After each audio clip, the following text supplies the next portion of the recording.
Welcome to OTT junction Bigg Boss Tamil season 7. So இந்த season Bigg Boss இன்னும் ஒரு வருஷத்துக்கு நிறைய கண்டென்ட் கொடுப்பானுங்க போல் இருக்கு. அந்த மாதிரி தான் போயிட்டு இருக்கு. இப்ப லேட்டஸ்டா நடந்த அண்டா காகசம்ல நடந்த பிரச்சனையை பத்தி ஜோ மைக்கேல் வந்து ஒரு இன்டர்வியூ எடுத்திருக்காரு. அதுல தினேஷ், விஷ்ணு, மணிச்சந்திரா 3 பேரும் இன்டர்வியூ கொடுத்திருக்காங்க. ஸோ அதுல வந்து விசித்ராவை போட்டு கிழின்னு கிழிச்சிட்டாங்க. ஸோ அதை பத்தி பார்ப்போம். அதுக்கப்புறம் இந்த லேட்டஸ்டா ஞாயிற்றுக்கிழமை நடந்த ஸ்பேஸ் 4ஆம் தேதி இரவு 10 மணிக்கு நடந்த ஸ்பேஸ், அதுதான் இன்னைக்கு ஊர் ஃபுல்லா ட்ரெண்டிங்கா இருக்கு. பூர்ணிமா சவுதி அரேபியா ஃபேன் ஒருத்தர் பாடின பாட்டு, அவர் சொன்ன கவிதை, அது வந்து பயங்கர வேற லெவல் வைரல். அதை போட்டு ட்ரோல் பண்றாங்க. ட்ரோல் மெட்டீரியல்னா அதுதான் சரியான ட்ரோல் மெட்டீரியல். இப்ப அதை வந்து பயங்கரமா எடிட் பண்ணி கோபி சுதாகர் வந்து சேர்ந்து பண்ற மாதிரி ஒரு எடிட்டை போட்டு ட்விட்டர் ஃபுல்லா பயங்கர ட்ரெண்ட். அது பயங்கரமா செம்ம ட்ரோல் மெட்டீரியலா மாறிடுச்சு. அவங்க என்ன நினைச்சாங்களோ அது நடக்கல. பூர்ணிமா ஃபேன்ஸ் வந்து இந்த ஹேட்ரட வந்து நெகட்டிவிட்டியை வந்து இது மாத்தி பாசிட்டிவா மாத்தணும்னு ட்ரை பண்ணாங்க. பூர்ணிமாவே டைரக்டா வந்து பேசினாங்க. அதுல சவுதி அரேபியா ஃபேன் ஒருத்தன், அவன் வந்து பாடின கவிதை, பாடின பாட்டு, அது வந்து பயங்கரமா ட்ரோல். அதாவது நம்ம போய் ட்ரோல் பண்ண வேண்டாம், அவனே ட்ரோல் பண்ணிட்டான். அதை வேற லெவல்ல இப்ப வந்து எடிட் பண்ணி வேற லெவல்ல கொண்டு போயிட்டு இருக்காங்க. அது ஒரு பக்கம் போயிட்டு இருக்கு, செம்மையா போயிட்டு இருக்கு. இந்த டைம்ஸ் ஃபார் ஸ்பேஸ் அப்படின்னு ஒரு ட்விட்டர் இது இருக்கு. அதுல வந்து எடிட் பண்ணி போட்டிருக்காங்க. ஆர்டிபிஷியல் இன்டெலிஜென்ட் ஏஐ யூஸ் பண்ணி பிரமாதமா எடிட் பண்ணி போட்டிருக்காங்க. வேற லெவல்ல இருக்கு. பயங்கரமான விசில் அடிக்கிற மாதிரியான ஒரு மெட்டீரியலா அந்த எடிட் மெட்டீரியல் இருக்கு. எல்லாருமே ரொம்ப ஹாப்பி ஆவாங்க. மற்ற ஃபேன்ஸ் எல்லாம் பார்த்தா புள்ளி கேங்குக்கு எதிராக இருக்கிற எல்லாருமே பயங்கர ஹாப்பி ஆவாங்க. அப்புறம் நம்ம மணிச்சந்திராக்கு ஒரு கோரிக்கை, அந்த இவங்களுக்கு பூர்ணிமாக்கு ஒரு பாட்டு பாடினதை வந்து இவர் கோரியோகிராஃப் பண்ணணும். அழகா அதுக்கு வந்து ஸ்டெப் வச்சு நல்லா பண்ணணும். ஸோ அதுதான் நம்மளோட கோரிக்கை மணிச்சந்திராக்கு. இப்ப வந்து விசித்ரா வந்து எவ்வளவு வந்து ஃபேக்கானவங்க, எவ்வளவு போலியானவங்க, அவங்க எவ்வளவு டம்மி மம்மி, ஃபேக் மம்மிங்கிறது நமக்கு நல்லா தெரியுது. ஏன்னா அவங்க கொடுத்த பேட்டியில பாத்தீங்கன்னா, அதாவது முதல் நாள் அண்டா காகசம் பிரச்சனை நடக்குது, மறுநாள் வந்து அவங்க பேட்டி கொடுக்குறாங்க. பேட்டியில பார்த்தா அவங்க தினேஷ் பேரை சொல்றாங்க, ரொம்ப நல்லவங்க மாதிரி அர்ச்சனா ஜெயிக்கணும்னு நினைச்சேங்கிறாங்க. ஆனா உள்ளுக்குள்ள ஃபுல்லா மாயாதான். அவங்க நிச்சயமா ரவீனா, விசித்ரா 2 பேருமே புள்ளிக்காங்க ஆட்கள் தான். ஆனா வெளியில வந்து ரொம்ப நல்லவங்க மாதிரி மாத்தி பேசுறது, சமயத்துக்கு ஏற்ற மாதிரி மாத்தி பேசுறது. இதுல என்ன பியூட்டின்னா, இவங்க வந்து நம்ம இவர் வந்து தினேஷ் என்ன பண்ணாருன்னா, வந்துட்டாங்க MCP Dinesh, woman abuser Dinesh, narcissist தினேஷ்னு வந்துட்டாங்க அப்படின்னு ஜோ மைக்கேல் சொல்றாரு. அதை மட்டும் சொல்லாதீங்க நார்சிசிஸ்ட்னு. அவங்க வந்து சீசன் 4 ரிவ்யூ பண்ணியிருக்காங்க. அப்பவே வந்து அவர் ஆரிய வந்து நார்சிசிஸ்ட்னு சொன்னாங்க அப்படின்னு ஜோ மைக்கேல் சொன்னாரு. ஆமாங்க, எங்களுக்கு தெரியவே தெரியாதுங்க, இவங்க சீசன் 4 ரிவ்யூ பண்ணிருக்காங்க. ஏங்க லேடி பாஸ் தெரியாதா உங்களுக்கு? இவங்க ரிவ்யூ பண்ணிருக்காங்க. என்ன போங்க. உடனே மணி சொன்னாரு, என்னங்க இவங்க எதுவுமே கேம் தெரியாத மாதிரி இருந்தாங்க. ஓ இப்படிலாம் நடக்குமா, இதெல்லாம் இருக்குமா, எனக்கு தெரியவே தெரியாது அப்படின்னு ரொம்ப அப்பாவி மாதிரி இவங்க பேசினாங்களே. அப்ப உள்ள போறதுன்னா இப்படிதான் பண்ணணுமா? எதுவும் தெரியாத மாதிரி காமிச்சுக்கணுமா? இவங்க சீசன் 4 ரிவ்யூ பண்ணிருக்காங்கன்னா உங்களுக்கு இந்த ஃபார்மேட், எப்படி டாஸ்க் நடக்கும் எல்லாமே தெரிஞ்சிருக்குமே. தெரிஞ்சிருந்து ஏன் இப்படி பொய்யா நடிக்கிறாங்க, பயங்கரமா நடிக்கிறாங்க அப்படின்னு சொல்லி மணி வந்து அட்டாக் பண்ணிட்டாரு. Brutal attack. சரி, அதுக்கப்புறம் வந்து அந்த அண்டா காகசத்துல என்ன நடந்துச்சு, அதாவது விசித்ரானால 3 மணி நேரம் லேட்டா ஷூட் ஆரம்பிச்சிருக்கு.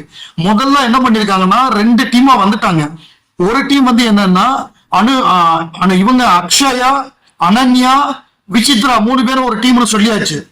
தினேஷ், விஷ்ணு, ரவீனா ஒரு டீம்னு சொல்லியாச்சு. சொன்னதுக்கு அப்புறம் என்னன்னா மாக்காப்பா வச்சு ஓப்பனிங் எல்லாம் எடுத்துட்டாங்களா. மாக்காப்பா என்ட்ரி ஆகி எடுத்தோடனே திடீர்னு என்ன சொல்லியிருக்காங்க, என் டீம்ல வந்து விஷ்ணுவும் தினேஷும் இருக்கணும், அப்பதான் நான் வருவேன் அப்படின்னு இருக்காங்க. இவங்க சொன்ன உடனே அங்க இருந்து டைரக்டர் டீம்ல இருந்து வந்து கேட்டிருக்காங்க, என்னங்க விஷ்ணு தினேஷ் உங்களுக்கு ஓகே அப்படி டீமை மாத்த சொல்லி விசித்ரா மேடம் கேக்குறாங்க அப்படின்ன உடனே இவங்களுக்கு முதல்ல ஒன்றும் புரியல, எதுக்கு இவங்க பர்டிகுலரா இப்படி கேட்கறாங்க அப்படின்ட்டு. இது ஏன்னா ஏற்கனவே அவங்க சொல்லியிருக்காங்க, நாங்க வந்து உள்ளுக்குள்ள இருந்தது வேறங்க, இங்க நாங்க ஜாலியா ஃபன் பண்ணிட்டு வந்துடலாம் வந்திருக்கோம். எதிர் டீம்ல இருந்தாலும் நாங்க அவங்களெல்லாம் வந்து மோக் பண்ண மாட்டோம், ட்ரோல் எல்லாம் பண்ண மாட்டோம், நாங்க எதுவும் ப்ரூட்டல் எல்லாம் பண்ண மாட்டோம், ஜாலியா விளையாட சொல்லுங்கன்னு இருக்காங்க. அவங்க வந்து இல்ல, அவங்க 2 பேருமே என் டீம்ல இருக்கணும் அப்படின்னு இருக்காங்க.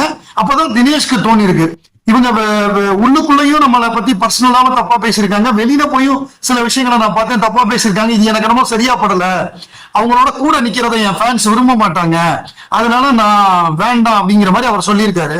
அதுக்கப்புறம் அடுத்த கண்டிஷன் என்ன போட்டிருக்காங்கன்னா, விஷ்ணு இல்லைன்னா பரவாயில்ல, தினேஷ் மட்டுமாவது என்னோட விளையாண்டுதான் ஆகணும் அப்படின்னு சொல்லியிருக்காங்க. தினேஷ் வந்து தொடர்ந்து இல்லங்க சரிப்பட்டு வராதுன்னு இருக்காரு. டைம் ஆயிட்டே இருக்கு, 2 மணி நேரம் 2.5 மணி நேரம் ஆயிட்டு இருக்கு.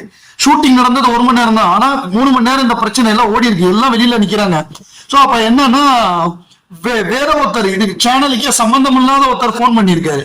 போன் பண்ணி அவங்க அவ்வளவு பெரிய சீனியர் ஆர்டிஸ்ட், நீங்க என்ன இந்த ரிக்வஸ்ட கூட இது பண்ண மாட்டீங்களா, பண்ணுங்க அப்படின்னு. இல்லங்க சாரி, என்ன இதுல இந்த பிரச்சனையில மட்டும் என்ன வற்புறுத்தாதீங்க அப்படின்னு சொல்லி இவர் யாருன்னே தெரியாத ஆளுக்கு இவர் சொல்லியிருக்காரு, முகம் தெரியாத ஆளுக்கு. அப்புறம் என்ன பண்ணிட்டாங்களாம், விசித்ரா வந்து வெளியில சேரப்பட்டு உட்காந்துட்டாங்களாம், ஸ்டூடியோக்கு வெளியில சேரப்பட்டு உட்காந்துட்டாங்களாம்.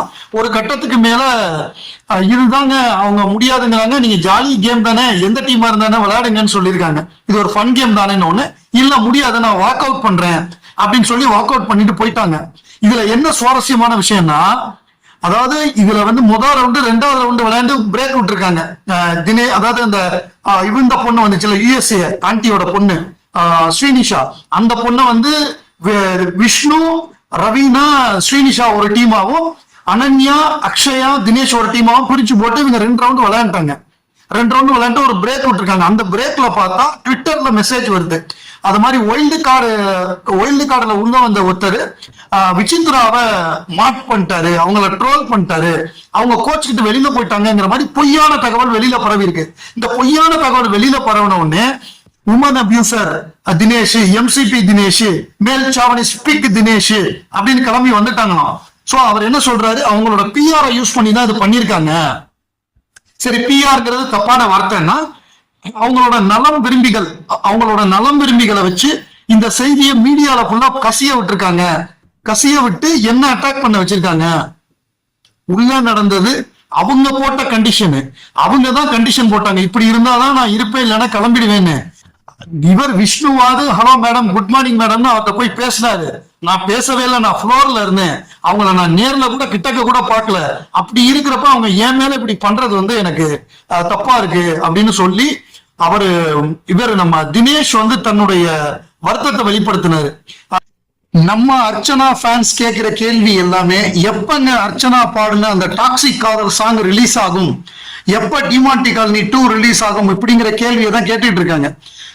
ஏன்னா இதுதான் அவங்க வந்து உள்ள வர்றப்பவே இது போட்டாங்களே, ப்ரமோ எல்லாம் போட்டாங்களே ரிலீஸ் ஆகும்னு, ஏன் ரிலீஸ் ஆகல அப்படின்னு கேட்டிருந்தாங்க. இப்போ அது சம்பந்தமா ஒரு ப்ரமோ வந்து அந்த மியூசிக் டைரக்டர் அருண்ராஜ் அவர் வெளியிட்டு இருக்காரு. அதுல வந்து நம்முடைய அர்ச்சனாவும் வராங்க. ஒரு பாட்டை போட்டு இந்த பாட்டை கேளுங்க அப்படின்ன உடனே நல்லா இருக்கே அப்படின்னு ஒண்ணு, இந்த பாட்டு உங்களை நினைச்சுதான் நான் போட்டிருக்கேன் அப்படின்னு சொல்லி அவர் சொல்றாரு. ஏங்க இது வந்து உங்க எக்ஸ வச்சு போட்ட பாட்டு, இதை வந்து என்கிட்டயே சொல்றீங்களா அப்படின்னு சொல்லி மாத்தி மாத்தி சண்டை போடுறது.